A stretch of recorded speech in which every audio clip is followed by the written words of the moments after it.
kódà lójú oorun ọlọ́run jára lànà ó ti kù mẹ́ta ó ti kù méjì ẹyọ̀kẹ́ tó kù rẹ̀ o Allahu Latifu la ilaha. أعوذ بالله من الشيطان الرجيم بسم الله الرحمن الرحيم إن الحمد لله نحمده ونشكره ونستعين به نتوكل عليه نعوذ بالله من شرور أنفسنا وسيئات أعمالنا إنه من يهده الله فلا مضل له ومن يضلل فلا هادي له ثم الصلاة والسلام على سيد العجم والعرب محمد بن عبد الله وعلى آله ومن والاه إخوتي في الدين المستمعين الكرام Assalamu alaikum wa rahmatullahi ta'ala wa barakatuhu. We thank Allah subhanahu wa ta'ala, the owner of time, the beginner, the cherisher, the sustainer of the whole world. I testify that Allah is one, huwa al-awwal wa laysa qablahu shay'. I testify that Allah is going to be the last, wal akhiru wa laysa ba'dahu shay'. La yus'alu mata kana li'annahu khaliqu zaman. Nobody can ask the question. If the question is asked, you and I know that it's a foolish question. Since when did Allah subhanahu wa ta'ala take control of the heavens and the earth? لِأَنَّ اللَّهَ هُوَ خَالِقُ الزَّمَانِ. Because Allah subhanahu wa ta'ala is the creator of time. وَلَا يُسْأَلُ إِنَّ كَانَ لِأَنَّهُ خَالِقُ الْمَكَانِ. The question can also not be asked. Since when did Allah subhanahu wa ta'ala take control of the heavens and the earth? Ẹni tó bá ń béèrè pé ìgbà wo ni Ọlọ́run dépò ọlá rẹ̀ àti tàbí bo ni Ọlọ́run wà, a máa dá lóhùn pé ibo l'Ọlọ́run ò sí. Ọlọ́run bá tí ó fi rí wa nínú Quran pé ma yakunu min najwa thalathatin إلا ورابعهم ولا خمسة إلا وسادسهم ولا أدنى ولا أكثر من ذلك إلا ومعهم أينما كانوا. Alone, whoever you have and wherever you may be, you exist with that acute consciousness that Allah subhanahu wa ta'ala is there with you. I testify that He is one. I testify that His apostle and messengers Muhammad sallallahu alaihi wasallam. It's my prayers and your prayers that Allah subhanahu wa ta'ala should continue to bless the soul of Muhammad sallallahu alaihi wasallam in Medina, and may such of His mercy continue to be with us all, the Muslim world, despite the geography of time, despite the inconveniences of time. We pray that Allah subhanahu wa ta'ala should rescue us from the current situation that we have found ourselves in the world at the time when what is sense is nonsense, and what is nonsense appears to be sense for quite a whole lot of people. I wish to thank Allah, first of all, for preserving our lives since we had an opportunity to be together for the month of Ramadan. That was last year. You remember that last year we fasted, and that was as if we were engaging in a different kind of fasting. This is because we had Koro last year. The world was under the authority or the hegemony of coronavirus. But Allah subhanahu wa ta'ala, it appears that thing is going away gradually, and we thank Allah for that. And it's our prayers that the thing should be removed from all, that رَبَّنَا اكْشِفْ عَنَّا الْعَذَابَ إِنَّا مُؤْمِنُونَ, just as Allah has advised that we supplicate to Him, Allah, relieve us of the pandemic so that our world can get back to where it was before. Dear viewers, my dear listener, I think we can rub minds, engage a very important question today. In Yoruba, ẹ̀yin tí àjọ wà papọ̀ tá jọ jẹ́ Mùsùlùmí, a rí pé tá bá wòye sí, a rí pé ẹ̀sìn pọ̀ ní Nàìjíríà tá wà. Our country is full of religions. Ẹ̀sìn tá ń sìn, àwọn tí Mùsùlùmí, àwọn tí wọ́n kìí ṣe Mùsùlùmí, àwọn tí wọ́n ń sin Ọlọ́run, tí wọ́n ń sin Ọlọ́run, tí wọ́n sì tún ń ṣe Ọlọ́run. Tẹ́ bá kúrò ní ibi tí ní campus ní University of Ibadan, ẹ wá sọ pé ẹ ń lọ sí toll gate ní ọ̀nà Èkó. Tẹ́ bá ka iye ilé ìjọsìn tó wà lọ́tún tó wà lósì, ẹ rí i pé bóyá ni ẹ tiẹ̀ lè kà tán. Ìtumọ̀ yẹn ni pé ẹ̀sìn ilé ìjọsìn pọ̀ ní Nàìjíríà. Àwọn tí wọ́n sì sọ pé àwọn ń ṣe tọ́lọ́ ní Nàìjíríà wọ́n pọ̀ gan-an. Ṣùgbọ́n ìtò máa ń jẹ́ ìmọ̀ fún wa, ìtò máa ń yà wá lẹ́nu. What is most of the time a source of concern is that despite the seeming these religious exteriorities, we still confront this lack of spirituality. Ó dàbí pé ẹ̀sìn tá à ń sìn pọ̀, à ń sin Ọlọ́run, a sọ pé à ń ṣe tọ́lọ́run, a sọ pé à ń sin Ọlọ́run. ṣùgbọ́n tá a bá wo ìgbésí ayé tí à ń gbé ní Nàìjíríà, if you ponder the kind of life we are living as whether Muslims or Christians, the whole of this country, we discover that there is a gap between our faith and what we profess and the reality of our lives as we live it. In Nigeria today, the president is a Muslim, the deputy president is a Christian, the Senate president is a Muslim, the deputy is a Christian, and that's like that all over the country. It's a conurbation. We try to work, they call it not difference but diversity. We are trying to tap from our diversity. We are trying to make sense of our diversity. We are trying to make use of our diversity such that it's our desire as a nation to benefit from that, to advance as a result of that. But when you look at it critically, it's about what ibi tó yẹ kí Nàìjíríà wà kọ́ ló wà. As of today, lẹ́nu báyìí ẹ̀rù ń ba gbogbo wa nílùú yìí. Ìfọ̀kànbalẹ̀ lórí ọ̀rọ̀ security ó dà ní pé kò tí ì sí ń bẹ̀. Yàtọ̀ sí yẹn, tá bá tún wò nípa ǹjẹ́ àwọn èèyàn rí nǹkan tán fẹ́ jẹ ṣé wọ́n rí jẹ, ẹ̀yin ó sọ pé lóòótọ́ ni, èmi náà sọ pé lóòótọ́ ni. Ó dà ní pé nǹkan jíjẹ, ìgbésí ayé gbẹdẹmukẹ́, life of comfort, life of convenience, the access to basic necessities of life appear to be a reality. It appears to be something far off, not within the reach of ordinary Nigerians. Aside from that, you ponder it, then you discover that my younger brothers and sisters, whether they are Muslims or Christians, you discover that they are what somebody referred to as millenarians.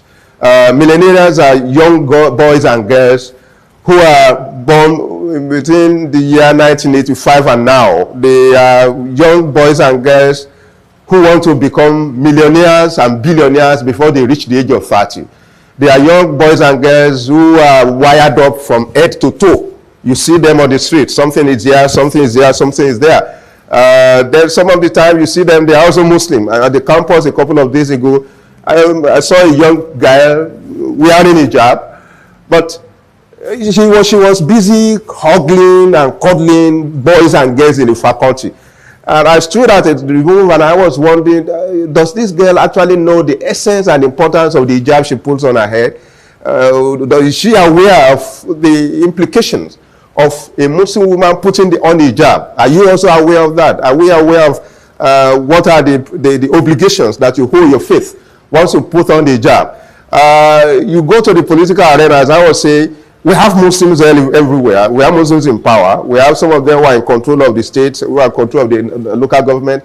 The question arises, to what extent are we benefiting from their being there? Or to what extent is Islam reflected in their daily life? To what extent is Islam inscribed into their type of governance? Then you come home. And when I say you come home, you come to the Muslim society within the group, within our society, within our community. We are led by imams. To what extent are our imams? They are the real, manifestation, the real extension, the real mirror of our faith as Muslims. To what extent are imams projecting their faith, the religion of Islam? Are we not seeing some differences between what they are saying and what they are doing? At a forum a couple of days ago, we were told by somebody that the imams have been taken care of. The imams do not, they are now riding, they are now walking, not on 2 legs anymore, but they are walking on 6 legs. It was a metaphor for the lajeez extended by those in power, or by he who is in authority, to those who are outside authority. And the assumption is that once that's done, once the superstructure is taken care of, then the understructure is also taken care of. That's the assumption. In other words, the assumption is that once you take care of the imam, the mamun can sit down in poverty. And you and I know that that's not what Islam expects. You can't say, and I mentioned it at the forum, that you can't say you have taken care of the imam, then the ma'mum should be left alone. That's an issue, but that is actually inferior to whether the imam, I as the imam, Am I happy that my condition is better? Am I happy that each time it's iftar time, my table is full of goodies, rice there, beans here, yam there, the fruits are here, while my muazzin is suffering, wallowing in abject poverty? Is that my posture? Am I contented with that? Is it the case that I, as Imam, am contented with my circumstance being better, while the circumstance of those who are following me are worse, while they are living in abject poverty? These are questions that are arising for us, particularly at this moment, particularly today, particularly at this period that we are fasting in the month of Ramadan. I remember, if you want to situate this, tabafe gbélé yẹ̀wò tá a fẹ́ gbé sí orí Quran, tá a bá fẹ́ ní àgbọ́yé nípa rẹ̀, kí ni nǹkan tí àwọn tí wọ́n ṣíwájú wa tí wọ́n ti sọ, kí ni ọ̀nà wo la lè gbà tún gbé ọ̀rọ̀ yẹ̀wò tí yóò tún fi yé wa sí. Àkọ́kọ́ tó wá sí mi lọ́kàn nísìn, Suratu Rum, Ọlọ́run sọ níbẹ̀ ni pé ba'da al-isti'aza wal basmala dhahara al-fasadu fil barri wal bahr bima kasabat aydi an-nas liyudhiqahum ba'da alladhi amilu la'allahum yarji'un. Allah says, when tá a bá ń sọ̀rọ̀ wípé ìbàjẹ́ ṣẹlẹ̀ lórílẹ̀, tá a bá ń sọ̀rọ̀ wípé ọkàn wa ò balẹ̀ nínú ilé, tá a bá ń sọ̀rọ̀ wípé à ń gbọ́ ògbọ́n ń bẹ̀ yẹn, à ń gbọ́ pé wọ́n gbé ẹnìkan ń bẹ̀ yẹn, à ń gbọ́ pé wọ́n ti jí ẹnìkan gbé lánàá, à ń gbọ́ pé àwọn bandit ti ṣe nǹkan kan ń bẹ̀ yẹn. Ọlọ́run ní ká wora wa wò ná, ẹ jẹ́ ká bẹ̀rẹ̀ látọ̀dọ̀ ara wa. Àwọn àfáà wọn ní nǹkan mẹ́rin kan wà tó jẹ́ pé tó bá ti yẹ̀ dànù fọ́mọ èdè ènìyàn, kò sí àwùjọ tí irú ẹ̀ ti ṣẹlẹ̀ tí wọ́n ò ní ìfọ̀kànbalẹ̀. Àwọn òpó mẹ́rin kan ló Ọlọ́run lò tó fi gbé ayé ró. Táwọn òpó náà bá ti ṣubú fọ́mọ èdè ènìyàn, one of the four pillars, according to that, I mean the reports, sometimes credited to the Prophet, is reported to have said that qiwamu dunya arba, the pillars upon which the world rests are four. Number one, ilmul ulama, the knowledge of the scholars. Number two, adlul umara, the justice of those in authority. Number three, sakhawatul agniya, the benevolence of the rich. And number four, qana'atul fuqara, du'aul fuqara, the contentment. And I want to privilege that.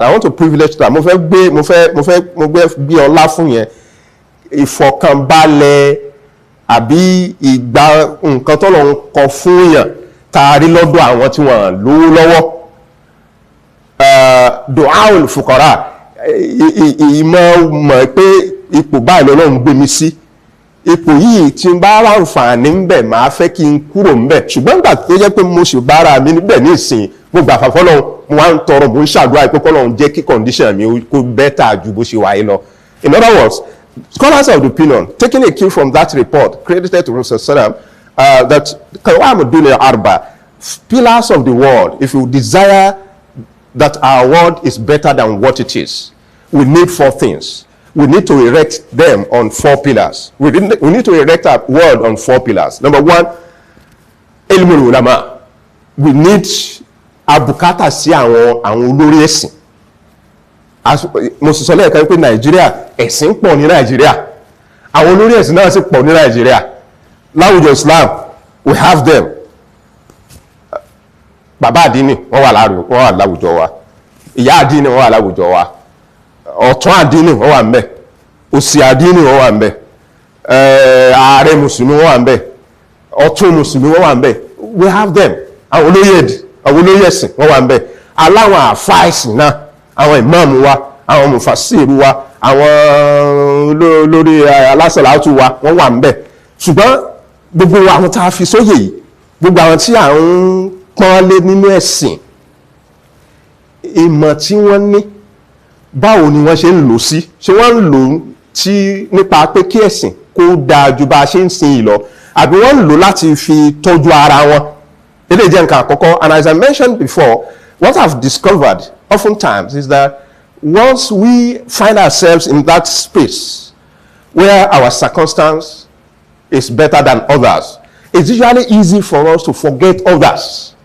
We always find it easy to begin to pander to our desires a máa ń tètè gbàgbé ibi tá a ti ń bọ̀ kó tó di pa a dé ibi tá a dé àwa tó máa ń rò wípé ibi tá a dé yìí náà lẹ́yìn bí kò sí bòmíì tá a tún fẹ́ lọ eléyìí wà fún àwa tí a jẹ́ onímọ̀ nínú ẹ̀sìn a sì mọ̀ wípé kì í ṣe bọ́ọ̀lù ṣe fẹ́ ká sẹ̀sìn là ń sìn yìí àwa tá a jẹ́ olóyè ẹ̀sìn a mọ̀ lọ́kàn ara wa wípé kì í ṣe bọ́ọ̀lù ṣe fẹ́ ká ṣe là ṣe ń ṣe yìí a mọ̀ lọ́kàn ara wa wípé àwọn tí a ń darí wọn tí a mọ̀ pé wọ́n jẹ́ mùsùlùmí àwọn lẹ́yìn tó wà lẹ́yìn wa àwọn tá à ń kó jẹ àwọn community wa a mọ̀ wípé inú wọn kì í ṣe gbogbo wọn nínú wọn ń dùn fún bá a ṣe ń ṣe but some of the time we conduct ourselves as if nothing is wrong.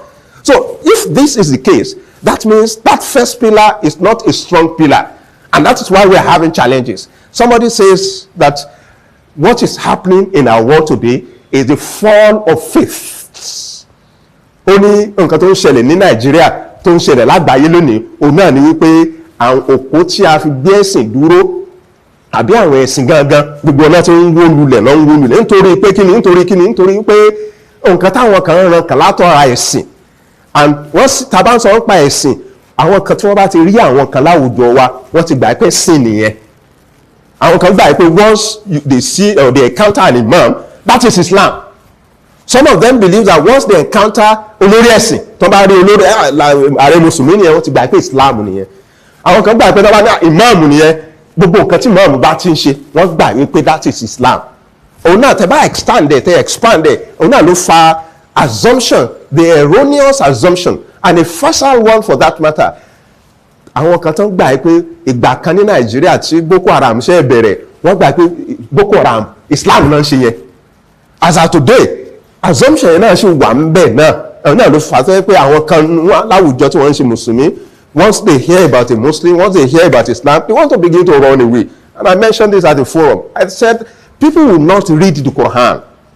People will not read the Hadith. It is you, my brother, that people will read. It is you, my brother, my sister, that people will take for Islam. People will engage, they will continually, they will forever engage in that easy conflation of the sun with its illumination. People will forever conflate the tree with the forest. Àwọn èèyàn never gbà wípé nǹkan tí ìmáàmù kan bá sọ ó yàtọ̀ sí Islam. Wọ́n dẹ̀ never gbà wípé nǹkan tí ààrẹ mùsùlùmí bá sọ ó yàtọ̀ sí Islam. Ká mú ilé ìsọwọ́. Tá bá ń sọ wípé ẹ̀sìn ní Nàìjíríà kò ṣàǹfààní fún wa, kì í jẹ́ pé ẹ̀sìn ni ò ṣàǹfààní, àwa la ṣàǹfààní fẹ́sìn.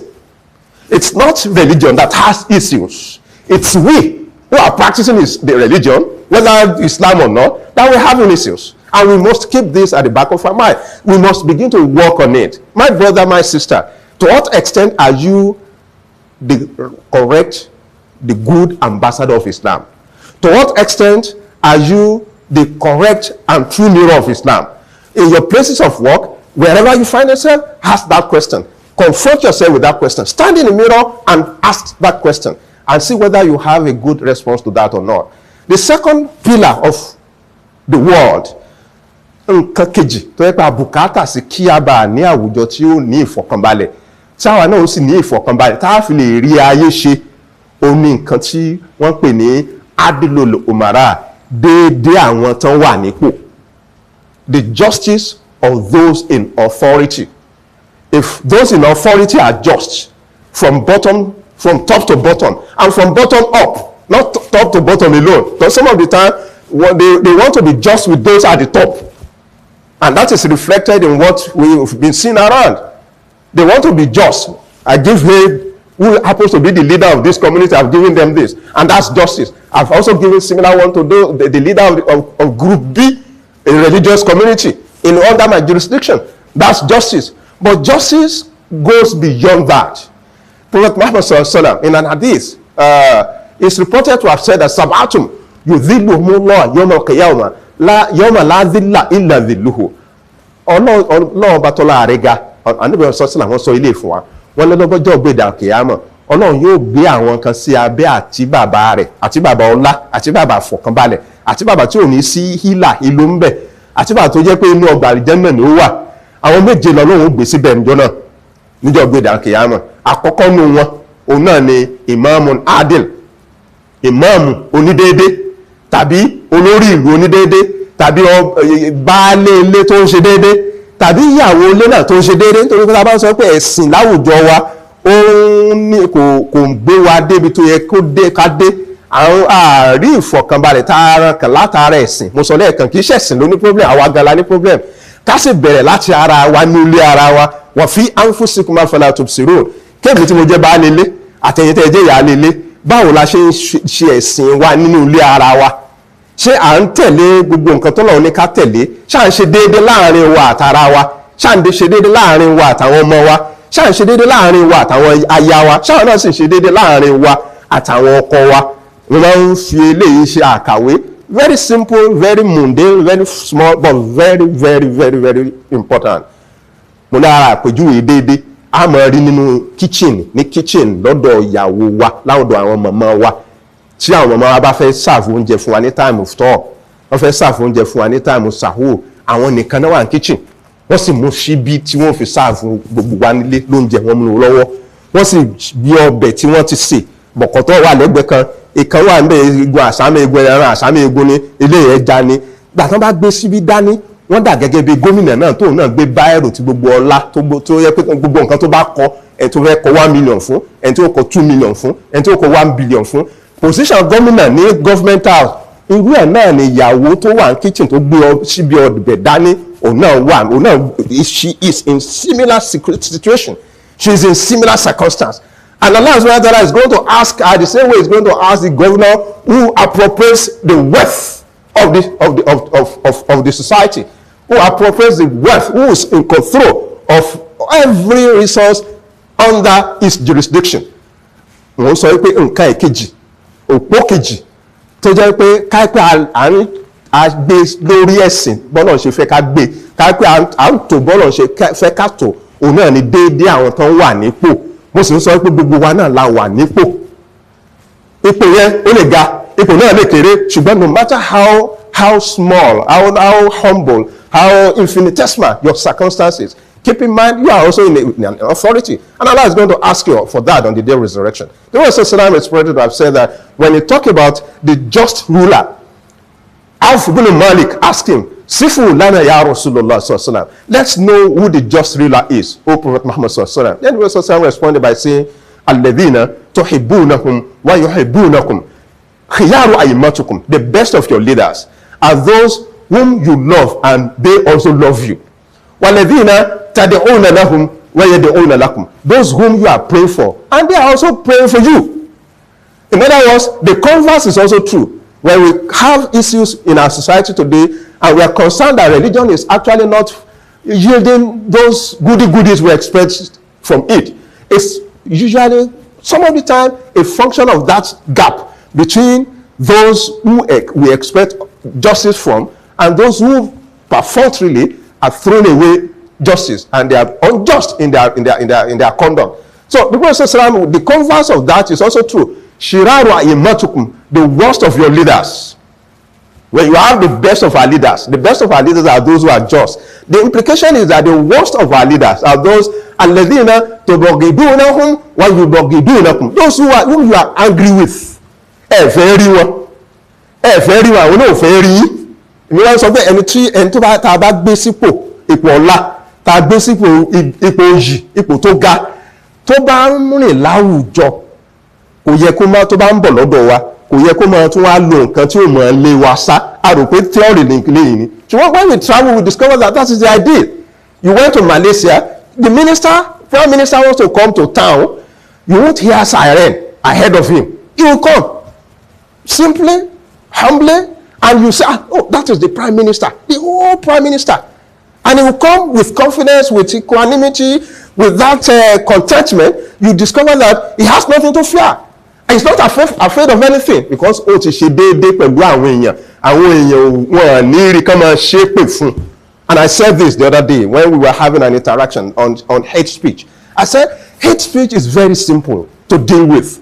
Somebody said, oh, we are organizing conferences, we are organizing workshop on how to combat hate speech. And I said, oh, sir, a very simple way to combat hate speech is for you to attend to people's stomach. Let them have something in their tummy.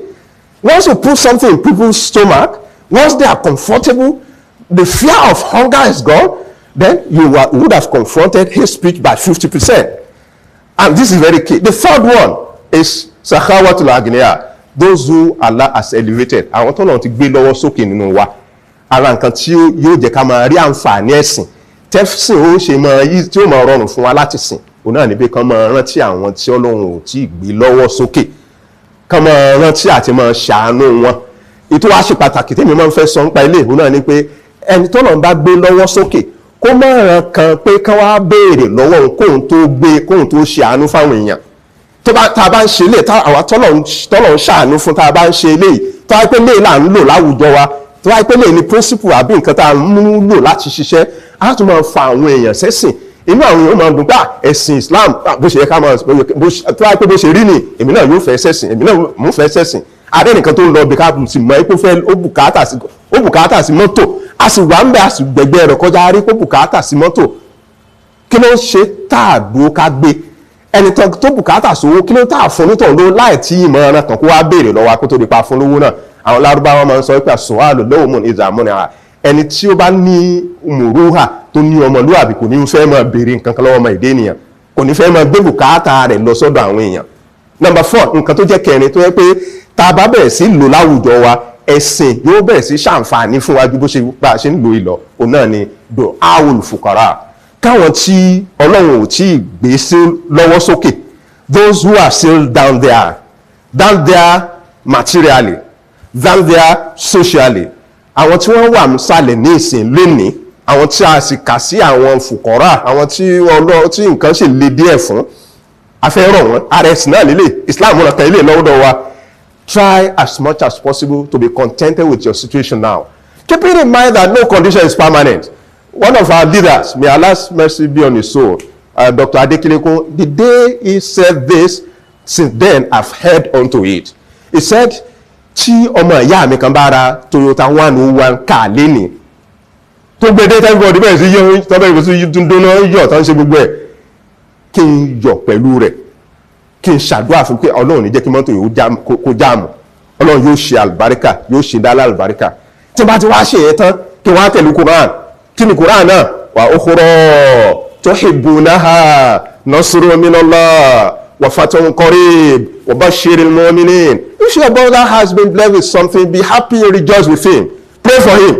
Then as soon as you have done that, then supplicate to Allah. Oh Allah, this person you have blessed with Toyota 101, bless me with Toyota 1001. And that is very, very small compared to the bounties of Allah, the inimitability of his bounties. These are important landmarks for us to ponder. These are issues for us to reflect upon. These are matters for us to talk about and discuss as far as how we can move the theory of religion from that realm of empty theorization to the realm of practicality, so that people will begin to see the value in the identification with our religion, particularly Islam, so that there won't be that gap, that space, that contradiction between Islam in text and Islam in the various contexts of our existential realities. These are for our ponder. Wa aqulu ma tasmahun rabbana taqabbal minna innaka antas samiul alim tub alayna maulana innaka antat tawwabur rahim. My name is Abdul Hafiz Oladosu. I work at University of Ibadan. And the organization that has made this interaction possible is Nasrullah Al-Fatih Society Oyo Zone. I pray that Allah will continue to bless them, will continue to elevate them, and will continue to guide our leader in this Nasrul Fatih Oyo Zone here, Dr. Alhaji Adekileko, and those who are working behind the scene to make sure that we have this interaction every year during this blessed month of Ramadan. And I pray that may this not be the last one for us, inshallah. Akhiru da'wana anil hamdulillahi rabbil alamin. Subhana rabbika rabbil izzati amma yasifun. Assalamu ala al-mursalin walhamdulillah. نأخذ أجرا والله يرانا ويسمعنا نغفر زلا نوصل